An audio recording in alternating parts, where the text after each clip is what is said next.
welcome to another episode of the Complete Agent Podcast, where each week we get together to talk all things estate agency. I'm James Kendall, and I'm joined by my colleague Ian Storey. David Warburton is unable to join us at the moment. He's out on a take-on, so he's unable to join us this week. But how has your week been, Mr. Storey? Well, good, yeah. After today, JK. I think it's worth noting that Dave can't make it today, which shows, we are all real practicing estate agents. That's it. And, we're doing take-ons, we're doing negs. We are working in the business really 7 days a week, aren't we? So some of us are more dedicated than others, clearly. But yeah, I mean, at least we've made it. But let's not, let's move on. So no, good week, JK. Yeah, listings have been a bit light time of year. I'm going to put it down to time of year. That's my excuse anyway. But the good sales, yeah, really, really good sales. So we've had one at 600, and then I've literally just tied up two together. One at 1.25, and the buying up one offers at 1.5. Nice. And the 1.25 one is a little bit out of our area, but we took it on anyway because it's a cracking house. It's probably 40 minutes to get there for viewings, but at 1.25 at the right fee, you'd travel, wouldn't you? So which would, yeah. We did that. They've been so impressed with us, the clients as well. It's worked really, really well. Phil's had an offer on another one that he's put on quite recently, asking price offer. So feels good for time of year. I'm in that mindset now, which you've all had, where you agree a few sales in a run and you're not on any listings, and now you're like, oh. And then you remember it's the 2nd of December. Yeah, quite. So no, good. All good, really, JK. Everyone's looking forward to Christmas break in 3 weeks' time. It's our third TTA mastermind. Yeah. On Wednesday. Third or fourth? Week. Third, isn't it? I think the March. It is third. July. Yeah. So, is it third? I'm sure it's third. Anyway, third or fourth. Third or fourth this week, and we've had a good little flurry of inquiries from new members, haven't we? Another 3 or 4 people this week contacted us. So.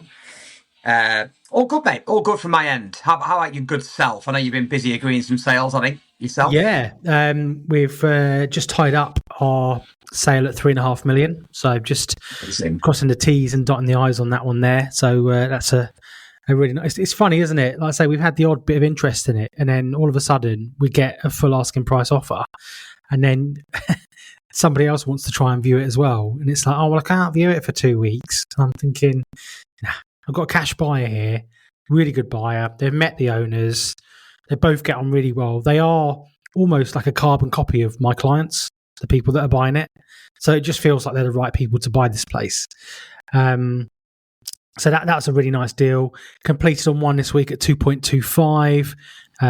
They were then buying one through us. It's the other way around on this one. They were downsized and buying another one through us at 1 million. Exchange on a nice one at 645 this week at 2%. So that's a nice one. It's just nice when they drop in. We've had a fair few completions recently, and it's that year end where sort of Q4 where you really bank all of your hard earned cash from sort of Q2, Q3, don't you? You really do. It's the same each year, isn't it? There's no even point to the months, is there? You have. I mean, we had a couple of months earlier in the year we had no completions. Same. And you're like, oh my God. But then actually, we're going to end the year extremely well. So it's, it's always funny though, isn't it? We had that chat about bankings, didn't we? And, you get close to, obviously, I think we're very similar in the way that we run our businesses and our accounts, in terms of you siphon off your tax, you siphon off your VAT, you siphon off your personal take-ins. Like you have your own, and maybe, it's a whole other podcast in itself in terms of how you run your bankings. But it was interesting this year in terms of, once you've taken everything off, a few months of no bankings, all of a sudden you're like, should we be worried? But then all of a sudden, what should have gone through then eventually drops in, and you wonder whatever you're worried about, and and where the place where we're at the moment, like we're in a really, really good place, strongest we've ever been actually financially. But I think a lot of that is testament to the work that we've been putting in, up in the letters, and just generally being a bit more savvy with the whole process. The consistency of marketing, consistency of service. It's all those things adding up, isn't it? Everything. It's that compound interest. we had someone ask us recently what the secret to the success is for the properties that we list and the fees that we get. And I think some people think there's maybe a bit of a silver bullet answer, but really there isn't. It's just consistency across everything we do all the time. And you've got to do the work. Got to do the work every single time, and you've got to do it for several years on the trot to get to that sort of position, haven't you? You just got to, and you've got to commit, like you say, commit to consistency, and make sure that you are doing. I had a conversation with someone today, and we were just talking about the level of marketing that you have to, in order to be able to charge and command higher fees, you can't do what you've always done because otherwise you're just competing with everyone else on price, and it's all about those. I can't say that word, but demonstrable differences between like you and your competition and why that matters, why marketing matters. And arguably, it's much easier to get better fees on higher priced homes. But yeah, so in a nutshell, good week. Vals have now dropped off a cliff. We were consistently booked in for ages. And then this week we've just dropped off a bit of a cliff, to be honest, which is... I can't lie, it's a little bit welcomed because we've obviously got the mastermind this week. We've got quite a lot going on in the office as well in the next 2 to 3 weeks. So it's quite nice, especially with the next update that's due to go out soon. So it's just nice to have a little bit of a foot off the gas. And what we're really concentrating on the next 3.5 weeks is just trying to nail everything. So we've got 91 grand on the board due to exchange earmark before Christmas.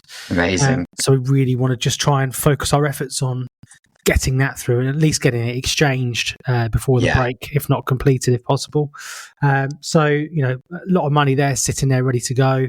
But then, so that segues nice way into this. Sorry, mate, did you want to say something? Yeah, I was just going to say that obviously when I talk about selling quite a few and therefore and when you do that at the time of not having lots of listings, sometimes you think, oh my god, what we know overall, it always comes back if you're consistent with what you do. What I was going to say was it's a great time of year in many ways. If you can sell a few before Christmas, you're setting the expectations of the clients. They know they're not going to be moving until probably April time if it goes well, but you're also starting your year with momentum.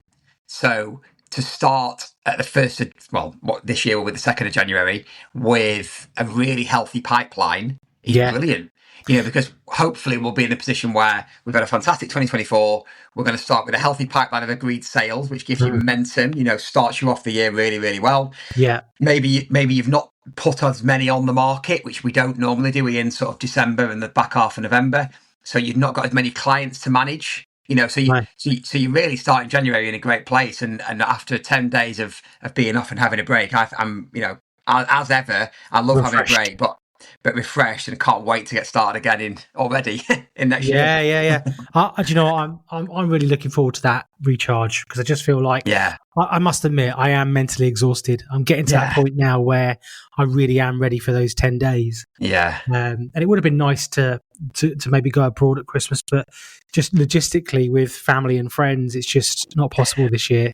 So we're going to do it. We're going to go away in February and Easter half term. So we're going to have nice. 2 breaks in. We've just booked a little break in end of February, and I also keep thinking like my daughter she's 10 at the start of January. Nice. And you think I've not got many Christmases left, where it's all super magical. Yeah. So I sort of think a Christmas at home with the tree and all the family on Christmas Day will be nice. And there's plenty of other time when we can go abroad in the future. Have you booked a birthday party or anything yet? Or we're doing a climbing party. Oh, cool. We've just done my goddaughter just turned 10 literally last week, and she just had a glow disco party. Yeah, brilliant, mate. Brilliant. It was until the guy at the front said they had the limbo up and the music. Yes. And she said that they said to her, you can choose any adult in the room to do this impossible limbo. And guess who she chose? Yes, you. Me, Uncle JK. She was like, "Oh, Uncle JK," and I was like, "Brilliant." So bearing in mind this limbo, you're probably in your mind. You're thinking, look, I'm 6'3", right? You're probably thinking, oh, maybe it was 4 foot high, maybe it was 5 foot. No, this thing was 2 foot off the ground. Oh, yeah, pointless. I was like, no way, I was getting through that. But the whole point it was banter. Like it was the whole. Of course, I was never going to get through it. But anyway, I slid through it. I literally just did a full-on slide underneath.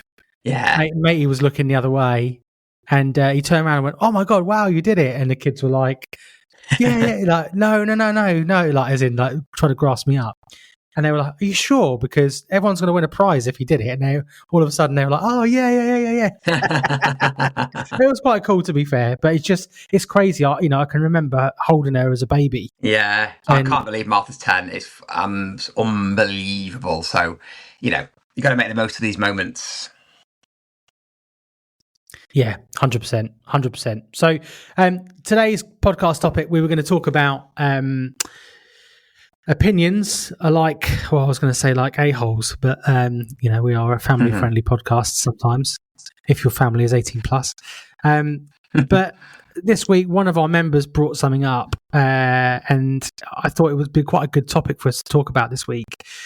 In terms of, so obviously you're doing it, Ian, and you've just started doing it, and the videos look great. The 12 Days of Christmas campaign, and one of our members was approached a little while back by a social media marketing / influencer / manager / living stealer, and she basically pied her off and said, thanks but no thanks. And then she's now done a video saying why you shouldn't do local giveaways with local businesses. This is the influencer marketing person, and I just think, obviously our member was second guessing himself a little bit with this, like, is this right, what should I say, this, that and the other.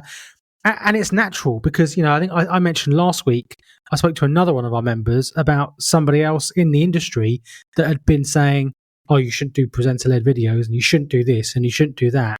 And I think that where we were going to go with this is that just because someone's got an opinion doesn't mean their opinion's right. And you've run 12 Days of Christmas. I've done 12 Days of Christmas a couple of times. This year we're just doing the letters to Santa again as well, because logistically it worked really well. Proof's in the pudding. You can't drive through our local village at the moment without seeing a James Kendall soul board in or out of the village. So there's a lot of goodwill with that. But I just think, and feel free to take over here, mate, but I just think when someone throws their opinion out into the universe and portrays themselves as an expert, as an expert, doesn't mean they're right. No, of course not. No, I mean, I've always had a bit of a thick skin, but having been an estate agent for 21 years, my skin has got thicker as every year has gone by. Estate agent when you were 5 years old? Hey, I'll save a kiss for you. So, for me, I've developed a thicker skin as the years have gone on. And certainly since I've been doing much, much more on social media, which is basically the last 5 years, you have to have that attitude towards anyone who is giving out those opinions, because if you put yourself out there on social media, you are going to get flack. You are going to get people who disagree with what you're doing for whatever reason, jealousy, bitterness. They're trying to get their own, name in the press, as it were. Lots of different reasons. But you really have to learn to in many cases, ignore what these people say and move on. So many times over the last 5 years, I've deleted a comment, or, sometimes I get into a debate with someone if I think it's worth it, or if I've got a particular bee in my bonnet, and I quite enjoy doing that, really. Yeah. It's a bit like when you get a complaint, isn't it? If I get a negative Google review, quite often the team or the people might get really worried about that. But I think, brilliant, bring it on. Please give me a negative review, and I'll happily spend half an hour composing a reply to you as to why you're wrong. And it's a similar kind of thing with that kind of online advice that people give. I just think you need to, in many cases, ignore it and move on. Don't let it affect you. What this particular person was doing was accusing us of piggybacking on small local businesses, and those local businesses not getting any benefit from it. But, I mean, we've now put out 2 of our 12 Days of Christmas videos. We did the live draw for one earlier. You can see me in my Santa hat, JK, on our Facebook feed if you'd like to take a look. And the reach has been incredible. The reach on the first one alone was something like 5,500, and it's only just gone out. Yeah, it's incredible. It's incredible for these businesses, and they're giving away 50 quid, 30 quid. They're not giving it away. And the reality is, it's probably not costing them 50 quid either. Of course not, because it's costing them whatever it's costing them at trade, So the upside, of course, we send the winners into the premises, don't we, to collect the winnings. So they're then getting probably more sales off the back of it moving forward as well. So although I think that woman is completely wrong, my opinion would always be just ignore it and move on. But also that their opinion comes from no experience either. You know, it's all right them to sit there and say, don't do that, this doesn't work, and you should support. But you are supporting small businesses. Like you just said, you know, one of the places that we supported on the last one we did, I think last year, it went down really well. Like, they were a new like boutique Indian restaurant, and they'd gone from like 500 followers to like nearly 2,000 followers throughout the because it was in a really affluent part of town, and so that not only did they gain followers, I remember going in there to eat probably 6 months after we did it, and mate, I remember the guy saying, he said to me, it was incredible the response that we had, the amount of people that said, I didn't even know you were here, I saw you on Facebook, saw you in the local. Because the thing is, we're not just taking the thing and doing a video, we're posting it into all of the local groups. So all these people into, you know, even in local groups that are out of the area, that are in different locations to where these businesses are getting to see and hear about these businesses. And they'll go, well, you know, I never knew that business was there. I never knew that shop was there. And then, you know, it's just, you know, it's good all round. And just because someone with 60,000 followers thinks that it's the right thing to do or the right thing to say, I mean, it's nothing. If you looked at it on the outside, because I'm you know me, mate, I'm a very cynical person when it comes to dealing with these sort of people. And I looked at her profile and I just thought, how can you have 60,000 followers, average 1,000 views on videos that you've got, and then only you're allowed to see your own followers? Well, it just seems a bit sus to me that if I was a not so cynical man, I would say, you know, have 60,000 followers been bought? You know, because we've only got 2,100 nearly on Instagram. We averaged around 2,000 views, like on each of our videos. So if we had 30 times that, we should be getting nearly 60,000. Well, yeah, it doesn't add up, does it? It doesn't add up. I think for me, the thing that I want to talk about on the back of that was trolling on social media. Yeah, because I think it all ties in. Yeah, you know, and I think people get overly worried about this, but it is going to happen if you're doing activity on social media. If you're in business, and also let's not forget, if you're sending letters, if you're not just relying on referrals and recommendations and not just selling all your mates and friends' houses, then you're right there. Is someone knocking on the front door? No, it's my builder. The builder doing the roof. Is he coming through the roof, it sounds like. Can you hear him? No, not at all. Not at all. No one listening got bass speaker turned on. Drive down the street. Ian Storey's beatboxing on the podcast. What was I saying? I've completely lost my train of thought now. Because just thinking of your. We were talking about trolling, weren't we? Oh, sorry. Yeah. So if you're not just relying on your friends and family and not just selling your friends' houses, and you're dealing with the general public, you know, you can't be everyone's cup of tea. No. Because if you are, you're a mug. I love that saying. What you want to do is appeal to the sector of people who are watching who really, really like you. Yes. And lose your 80% to go for your 20%. You don't need them. You don't need the 80%. No. Keep appealing to the 20%. And that's what I've done, and I know you have as well, for 5 years, really, is just to keep doing exactly what you're doing and just being you. Yeah. And that's do you want to be a Ford Focus, or do you want to be a Ferrari or an Audi? Or, yeah, exactly. You don't need the masses, and you just got to ignore them and delete them and move on. But the 20% who you really want to focus and target on will love you, and they'll keep supporting you. So the 12 days of Christmas that we do, I would say, over half of businesses that we've done every year since we started doing it. Yeah, nice. And they all come back. So, you know, this social media influencer who I remember had this issue with this week, well, I would refer you to these people who we've been doing it for the past 4 years, is it? Something like that, who keep coming back. But these social media influencers are the same people, or the same style of people that message estate agents and promise them 50 valuation leads every month. Yeah, of course. You know, it's all just crap. They've done an online course for 99 quid. Yeah. Got a couple of scripts. and it's just message everyone in this industry and throw as much stickers as you can, or throw as much mud as you can to the wall and see how much sticks.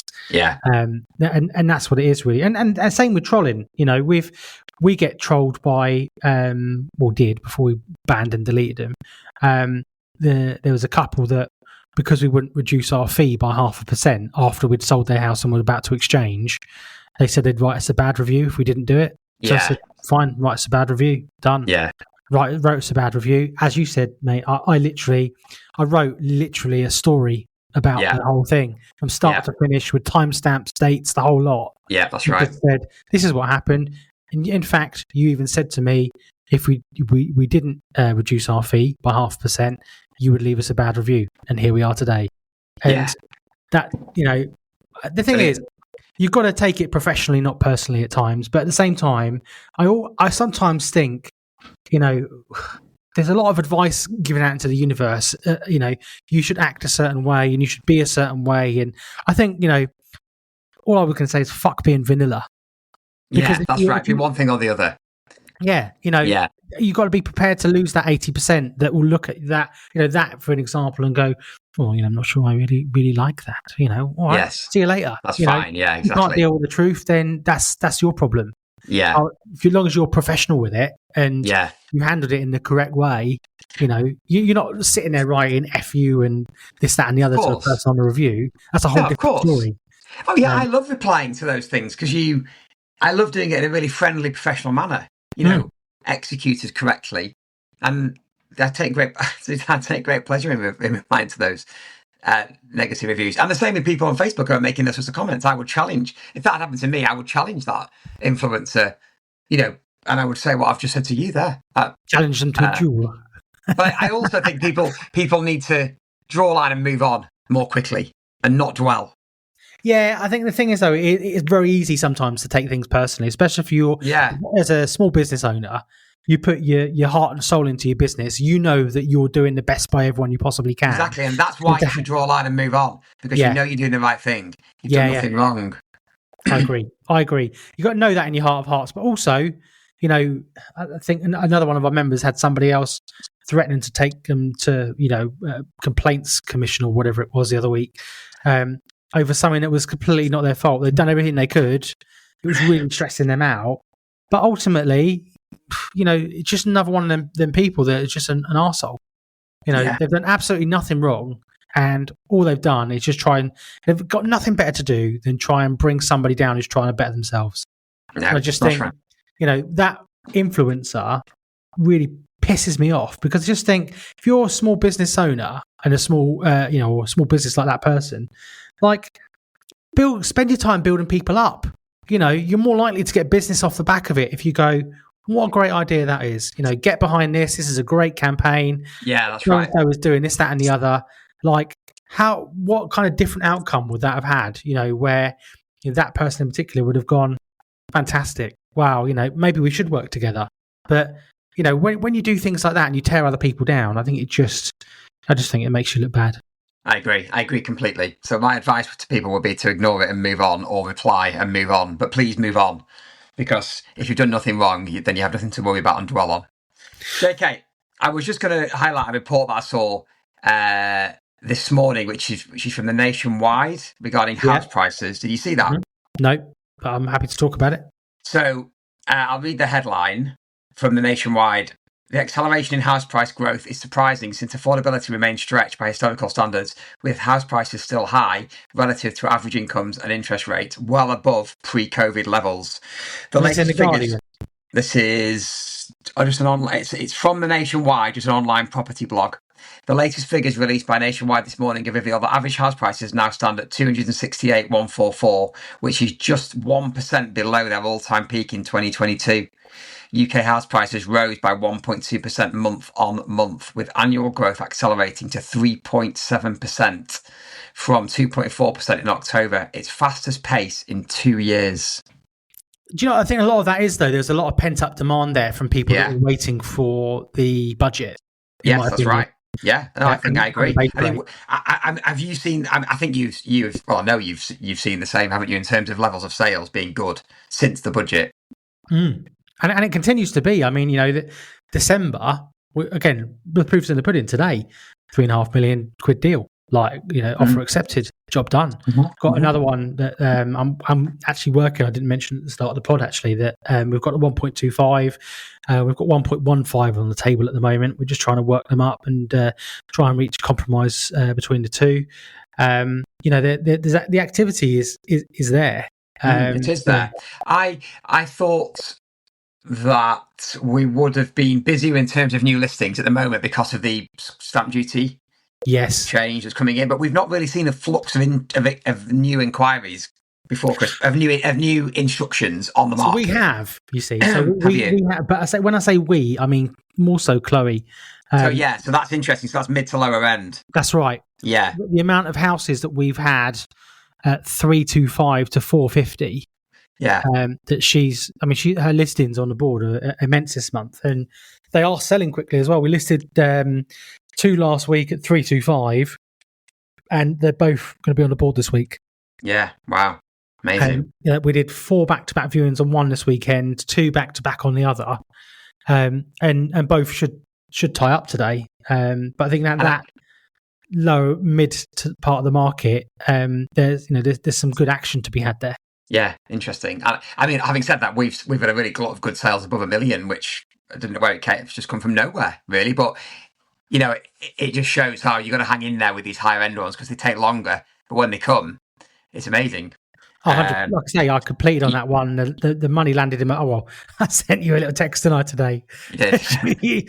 Money landed in the bank today, and that it is, and it's just a nice. It's a little bit of a humble brag, but it's nice when you can share that with your friends and go, right, this is the one I was working on, and this has just dropped in, and it's just it's social proof is great, but sometimes you need internal validation yourself. Yeah, you do. And when those kind of things happen, you I've just done this, and I've again this year completed on a £1 million house every month. Amazing. In 2024. It's nice to have people cheerleading you, isn't it? Yeah, 100%. Because you need that, because it is lonely quite often, and that's where it's really good, isn't it, within TCA for that. What I really loved actually in the group this week was how it's not just about me, you, and Dave. Like the community and the people that we've got in the group all rallied around and chipping in as well. And, they did. Don't worry, that person's an idiot, or what a silly little blah blah blah. Everyone rallying around. It just, like you said, it is lonely at the top, and it is sometimes nice to know that other people in that community have got you back. And it's really nice to see and nice to read. And I think that's one thing we have got going for us at the TCA is that we've got a really good group of people that all want to support, and we're all pulling in the same direction, non-competing, pulling in the same direction. One thing I just wanted to touch on quickly, because I was having a conversation with a potential new member earlier. And I know we've covered this, and we probably sound like a broken record, but I just thought it was interesting because I wonder how many more people out there that we haven't actually interacted with that do listen to our podcast every week that do think the same thing. And this particular gentleman said, I've listened to your podcast for best part of 6 months now, and one thing I've noticed is that you guys all seem to talk about selling houses in the £1 million mark, and it's million here and 2 million there. I'm looking to get into sort of the 500 to 600 space, up from kind of the 1 to 200 space. Is the marketing that you do for £1 million justified in 5 to 6?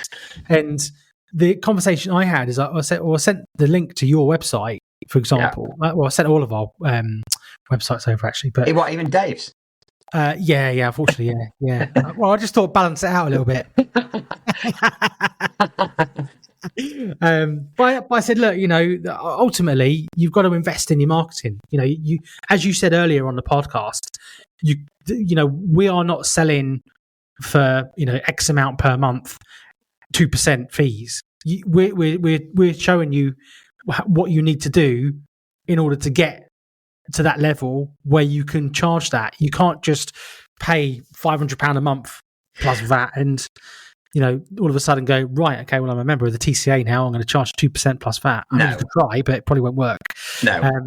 So if for obviously it's come from my mouth, and if anybody else is listening to this and wants to move into that space, like, what would you say? What does somebody need to do? They need to, first of all, look at how they look. And this is something that Dave Warburton, really, this is his spiel, not mine, but that is where people should start, is with how they look. Because you're just not going to get called out to a really nice £500,000 listing if your photographs are shit and you're only selling 100 grand terraces. Yeah. You need to start with how you look. That's the first and most important thing. If the person who you spoke to in question, if they have a shop, I don't know if they have a shop front or not, but if they did, how does that look? Does that look like, we took Martha plays netball every Sunday night in Warrington. So we go there every Sunday, and I keep driving past the estate agents right near where she plays netball, and I think it just looks absolutely awful. Like the sign's all dirty and pot marks, and there's loads of cheap bits of paper in the window, and you just think that looks, you look like you charge 0.75% and sell 100 grand terraces, which is fine if that's what you want. But you definitely need to start with how you look, and then you need to develop a marketing style that you can be consistent on across every single house that you sell. So we started off, 4 years ago, we hadn't sold, 4.5 years ago, we hadn't sold £1 million house ever. And we started by selling 400-500 grand houses, but selling them really, really well. So the marketing looked extremely good across the board. So what did you do there then? So what? And we slowly nudged our way up. But when you say you had someone marketing, unpack that a little bit. What does that look like? So professional photography, but pre-styled by us. It means taken by a photographer who knows what they're doing, and it's not just taking the photograph; it's editing the photograph. In many ways, taking the photograph is much easier than editing it. The editing it is where the skill comes in. For taking the photograph as well, but as long as you know where to stand in the corner of a room and you get your angle right, you can take a photograph. It's editing it. I think it's composition, isn't it, as well? That's the other thing. The key thing, Jake, the key thing is this. Yes, but the key thing is the styling of the room, isn't it? Yeah. So that is as much about the quality of the photograph as the photograph itself. Has it been styled by you or by someone who knows what they're talking about? So, can I just say quickly on that while you're thinking about the next thing to say? It's the perception of the value with the client as well. If you're talking a client through why they should pay you 2%, and you're saying to them, well, the stylist we'll do a pre-style and come to your house, there's a value add there. So first of all, we've obviously got our staging guide that we give out to our members and that we use ourselves when we go out to clients. Staging the house and getting the house ready and presented for sale. Stylist goes out, pre-styles the house. Then, as you say, the photographer then comes, and then the photographer, you can, if you take a picture of a room full of shit, it's going to look shit. As you basically alluded to then. But having the room staged and presented correctly, then having a professional photographer, take the photo, because it's not just about what comes out of the camera and goes on Rightmove. It's also the perception of value to the client. So if the client is at the house while you're taking the photos, they see a professional photographer turn up. They see a stylist, or if you're doing it yourself, the staging person turn up. It's that perception of value. I was just going to say, originally I did it all. I didn't take the photograph. I'm not a photographer, but I did all the styling. Yeah, same. And I didn't call it styling then. I just used to think, this room needs tidying and there's too much shit in it, so I'm going to move it. And I used to go and do it then and then. I never went beforehand, just went on the day of the photos and did it while the photographer was there. And I was running around like a blue-ass fly moving them. But what it gave us, going back to your original question, what it gave us was almost like a blueprint and a standard for how everything happened. And then over time, we've grown and we've got a stylist and a team know how I think things should be done. And we've now got, it's not really about me anymore. It's about stories and the brand, and people know what they're getting with Story. But it started with me doing it by myself in the lounge and then consistently doing it on every single house. And we built up from 500 grand. We probably had someone who was buying it downsizing from 800. So I went to value theirs. Bit of chutzpah, gets you in the door, get the val, start to list a couple at that level, and then you move on and it goes on and on and on, and there's a little bit of luck here and there, but mainly it's graft, consistency. The amount of times I'd be sat around a pool, JK, on holiday with the kids in Spain, and I'd get a valuation lead, and I've no one in the office back at home, I've been doing it on my mobile from the pool. Yeah. But I did it wherever I was. I did it. Family dinners. The family used to say to me, "Oh God, you're working again." I was like, "Yeah, I've got to go and reply to his email because the guy wants a Val, so I'm going to reply to him within 30 seconds of getting the email. I'm going to ring him on a Sunday morning." Things like that. But that makes a difference, and it gets you a reputation, and then that grows from there. But consistency it's all about is the key. Blocks, isn't it? Exactly that. Consistency is key. And this chap I was speaking to earlier, very passionate about his business and has built a very good business on volume, but he just wants that next piece of the puzzle. And we've all been there, haven't we? We've all done that, competed on fees at the low end. People charging 0.5%, people charging fixed fees of like 500 quid or whatever it is. I mean, I even said in my village where I am, there's only 2 agents in my village, me and another one. We charge 1.5% minimum plus VAT. They charge 0.5% including VAT. Wow. And you can't, we're dominating them. Absolutely dominating. I mean, we even give part of our fee to one of the local charities and the school as well, and the PTA. I mean, we do so much for the community as well. But you look at us side by side, with respect to the other agent in my village, nice guy and everything, but he's taking photos on his phone. He's copying other agents' floor plans and photoshopping their logos out and using them for his own listings. Like the quality of the copy is poor. Like it's all very it looks like a Friday used car advert a lot of the time. Yeah. It's. I feel bad saying it because he's a nice guy and I'll say hello to him in the street. But the reality is, we're not on the same level. I'm Premier League and he's Blue Square Premier. But this is the same in every single area of the country. That's the point I was trying to make. Is that the amount of times I speak to people and they go, "Yeah, but where you are," and I'm like, "No." Nah. Wrong. No, it's completely wrong. Like a couple of times recently, a couple of agents have started to try and copy us, and it's got the better of me a couple of times. It worried me a little bit, and then I pulled myself out of it. And like Alex said yesterday on the group, don't spend 5 minutes now worrying about what won't matter in 5 years' time, or don't spend any more than 5 minutes. And it's a great saying that. And then what I've realised is these agents who've tried to copy me have come along is all the way through, I've always been battling with agents doing low fees and decent photos, and I still am. So what other agents are doing is irrelevant. It's completely irrelevant if your proposition is correct and you're consistent. But what about video? Because this is another thing I have with people. They say, "Well, I'm not too confident and so with video." Yeah. Well, so we've done presenter-led video on every single house since we started the company. And at the start of the company, we paid for that ourselves out of our own pocket. Why did you do that though? Why was that? Because no one else does them, and it's a great way of building a reputation for yourself because people feel that they know you. Yeah. So, we did it. We I think we paid something like 250 quid a video at the start, something like that. And the videos were reasonable quality. And then since then we've got a better videographer and things have changed and stuff. But initially we were doing presenter-led videos. And I look back now, of course, at the first one, and they look bloody awful. But the point was we were doing them. Yeah. And we did them on every single one. Yeah. Without fail. And this is what most agents get wrong. And then they wonder why they're not able to get 2%. Yeah. And why do you think people watch location? Of course, people love it. People love it.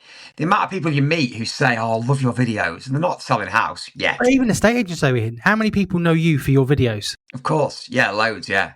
It's massive. The amount of people go that say, "Oh, yeah, Ian Storey's in his videos." I know. And I feel like all I've done, I've not really done anything groundbreaking. I've just done a video for everyone every time. I mean, they are good videos. They are good videos, and you are good on camera. Yeah, well, I know. I know that, JK. Oh, thanks for making. I like it when you stroke the island. You're making me blush. Yes, Dave doesn't like doing that, does he? Stroking the island, always making that. When we did that, we're just actually talking about an island. When we did that during COVID, we had a few people accused us of spreading COVID. All right, any publicity is good publicity. Yeah, exactly. So you just ignore it and move on. So it's consistency, and it's developing a set of things that you do for every single property. But frankly, they should be the same for every estate agent, shouldn't they? Which is presenter videos, styling the room, professional photos taken by a photographer, edited properly, always blue sky, always no cars on the drive, always patio doors open, always lights on because it gives a better feeling to the room.